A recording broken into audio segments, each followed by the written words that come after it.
বিয়পি বিজেপি শাসন কালত কত হাঁহি উভতি শিক্ষা দীক্ষা দিশত সৰ্বাদেশৰ এই প্ৰগতিত ষ্টাৰ্টআপ ইণ্ডিয়া স্কিল ইণ্ডিয়াত কত হাঁহি বিয়পি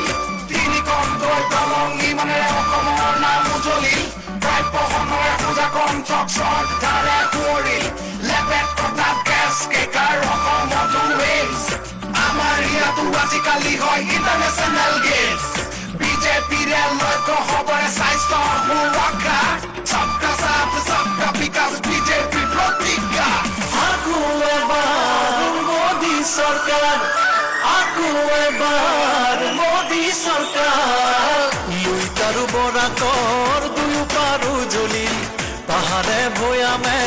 পদুমৰ ফুল ফুলি ৰাইজ আৰু প্ৰকৃতি আঁচনিৰে বিকশিল দুৰ্নীতি কুশাসন নিমিষতে আঁতৰি ঘৰে ঘৰে সুখৰ পোহৰ বিয়পিল বাটে ঘাটে উন্নয়নৰ নিচান জিলিকিল দলে বলে যাওঁ একেলগে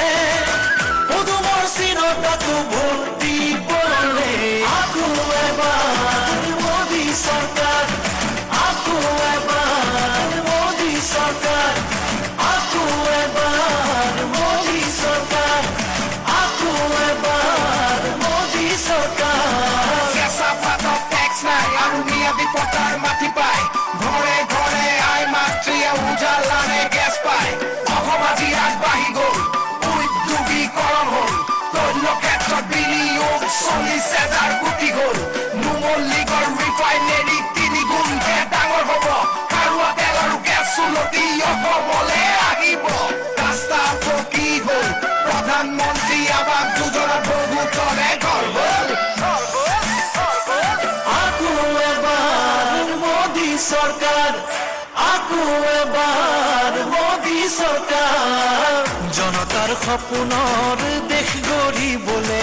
নতুন পুৰুষৰ জ্ঞান শক্তিৰে আহিছো ওলাই আমি বিজয়ৰ পনেৰে